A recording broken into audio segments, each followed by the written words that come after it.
Hi all. ഇന്ന് നമ്മൾ discuss ചെയ്യുന്ന ടോപ്പിക് ഫിസ്ക്കൽ പോളിസിയാണ്. ഫിസ്ക്കൽ പോളിസി എന്ന് പറയുമ്പോൾ ഗവൺമെൻറ്റിൻ്റെ എക്സ്പെൻഡിച്ചറും റവന്യൂ റിലേറ്റഡ് ആയിട്ടുള്ള ഒരു പോളിസിയാണ്.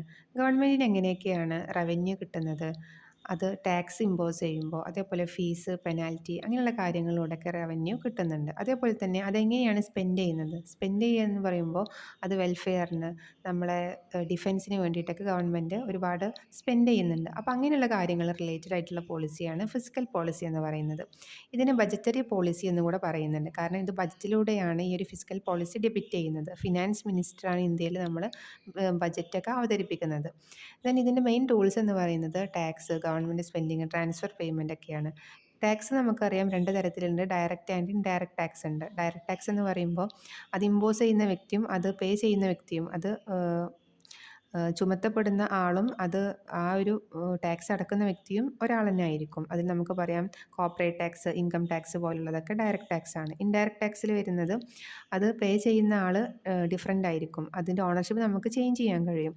അത് പേ ചെയ്യുന്ന അത് ഇമ്പോസ് ചെയ്യുന്ന ആളും പേ ചെയ്യുന്ന ആളും ഡിഫറെൻ്റ് ആയിരിക്കും. അതിനാണ് GST, വാറ്റ് അങ്ങനെയുള്ള കാര്യങ്ങളൊക്കെ നമുക്ക് ഇൻഡയറക്റ്റ് ടാക്സിൽ പറയാം. പിന്നെ ഗവൺമെൻറ് സ്പെൻഡിങ്ങിൽ രണ്ട് തരത്തിലുണ്ട്. റവന്യൂ എക്സ്പെൻഡിച്ചറും ക്യാപിറ്റൽ എക്സ്പെൻഡിച്ചറും ഉണ്ട്. റവന്യൂ എക്സ്പെൻഡിച്ചർ എന്ന് പറയുമ്പോൾ അതൊരു ഷോർട്ട് ടേമിലേക്കായിരിക്കും. അതേപോലെ തന്നെ ചെറിയ എമൗണ്ടുകളൊക്കെ ആയിരിക്കും. റിക്കറിങ് നാച്ചർ ആയിരിക്കും. ഇപ്പോൾ നമ്മൾ ഗവൺമെൻറ് എംപ്ലോയീസിന് സാലറി മന്ത്ലി പെയ്ഡ് ചെയ്യുക എന്നുള്ളത് റവന്യൂ എക്സ്പെൻഡിച്ചറാണ്. അതേപോലെ ക്യാപിറ്റൽ എക്സ്പെൻഡിച്ചർ എന്ന് പറയുമ്പോൾ അത് ലോങ് ടേം പർപ്പസിന് വേണ്ടിയിട്ടായിരിക്കും. ഗവൺമെൻറ് എന്തെങ്കിലും ഇൻഫ്രാസ്ട്രക്ചറിൽ ഇൻവെസ്റ്റ് ചെയ്യുക. ഇപ്പോൾ റോഡ്, ബിൽഡിംഗ് അങ്ങനെയുള്ള കൺസ്ട്രക്ഷൻ വർക്കിലൊക്കെ ഇൻവെസ്റ്റ് ചെയ്യുമ്പോൾ അത് ക്യാപിറ്റൽ എക്സ്പെൻഡിച്ചറാണ്. അത് ഹ്യൂജ് എമൗണ്ട് ആയിരിക്കും. ദെൻ ട്രാൻസ്ഫർ പേയ്മെൻറ്റ് എന്ന് പറയുമ്പോൾ ഗവൺമെൻറ് ഒരു ഇതിൽ ഇൻവെസ്റ്റ് ചെയ്യുമ്പോൾ, ഇപ്പോൾ ഓൾഡ് ഏജ് പെൻഷൻ, സ്കോളർഷിപ്പ് അങ്ങനെയുള്ള കാര്യങ്ങളൊക്കെ ചെയ്യുമ്പോൾ ഗവൺമെൻറ്റിന് റിട്ടേൺ ഒന്നും കിട്ടുന്നില്ല. അപ്പോൾ നമ്മൾ വിചാരിക്കും റവന്യൂ എക്സ്പെൻഡിച്ചറിലും റിട്ടേൺ ഒന്നും കിട്ടുന്നില്ലല്ലോ എന്ന്. റവന്യൂ എക്സ്പെൻഡിച്ചർ നമ്മൾ സാലറി പ്രൊവൈഡ് ചെയ്യുമ്പോൾ അത് സാലറി പ്രൊവൈഡ് ചെയ്യുന്നത് നമ്മൾ ഗവൺമെൻറ്റിന് വേണ്ടി സർവീസ് പ്രൊവൈഡ് ചെയ്യുന്നത് കൊണ്ടാണ് ഗവൺമെൻറ് റിട്ടേൺ അതിനുള്ള ആ ഒരു സാലറി പ്രൊവൈഡ് ചെയ്യുന്നത്. അപ്പോൾ ഇവിടെ ഓൾഡ് ഏജ് പെൻഷൻ, സ്കോളർഷിപ്പ്, അതേപോലത്തെ അൺഎംപ്ലോയിഡ് ആയിട്ടുള്ള ആളുകൾക്കുള്ള ഒരുപാട് സ്കീം അങ്ങനെയുള്ള കാര്യങ്ങളൊക്കെ ആകുമ്പോൾ ഈ ഒരു ഗവൺമെൻറ്റിന് റിട്ടേൺ ഒന്നും കിട്ടുന്നില്ല. വിത്തൗട്ട് എനി ബെനിഫിറ്റാണ് ഈ ഒരു ഗവൺമെൻറ് ഇത് എക്സ്പെൻഡിച്ചർ സ്പെൻഡ് ചെയ്യുന്നത്. അങ്ങനെയുള്ള കാര്യങ്ങളാണ് ട്രാൻസ്ഫർ പേയ്മെൻറ്റ് എന്ന് പറയുന്നത്.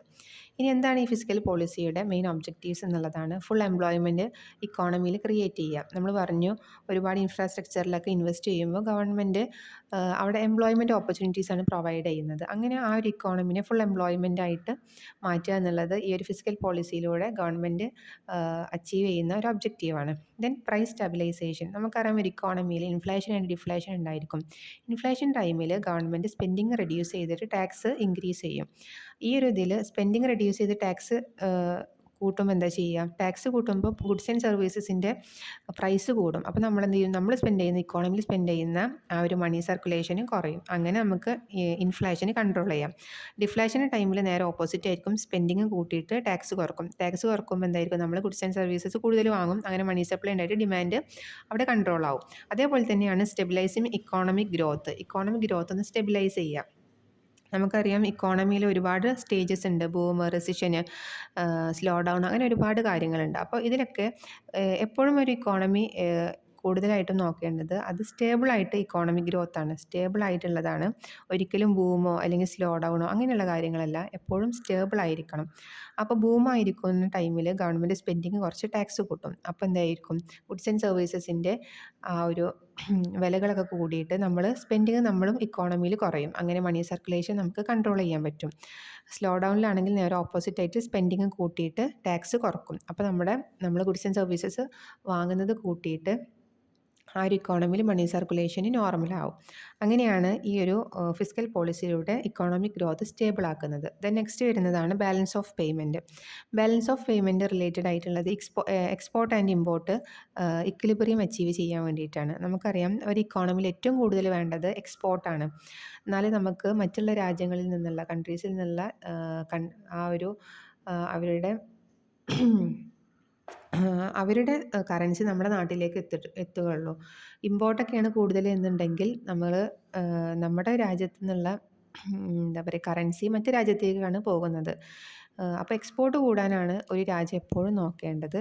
അപ്പോൾ ഈ ഒരു ഫിസ്ക്കൽ പോളിസി എങ്ങനെയാണ് ഇമ്പോർട്ട് ആൻഡ് എക്സ്പോർട്ടിന് ഇക്വിലിബ്രിയം അച്ചീവ് ചെയ്യാൻ ഹെൽപ്പ് ചെയ്യുന്നതെന്ന് വെച്ചാൽ എക്സ്പോർട്ടിന് നമ്മൾ ഒരുപാട് സബ്സിഡീസൊക്കെ പ്രൊവൈഡ് ചെയ്യും ഗവൺമെൻറ്. ഇമ്പോർട്ടിന് നമ്മൾ ഡ്യൂട്ടീസൊക്കെ ചാർജ് ചെയ്യും. അപ്പോൾ നമ്മൾ ഇമ്പോർട്ട് റെഡ്യൂസ് ചെയ്തിട്ട് എക്സ്പോർട്ട് കൂട്ടാനാണ് മാക്സിമം നോക്കുക.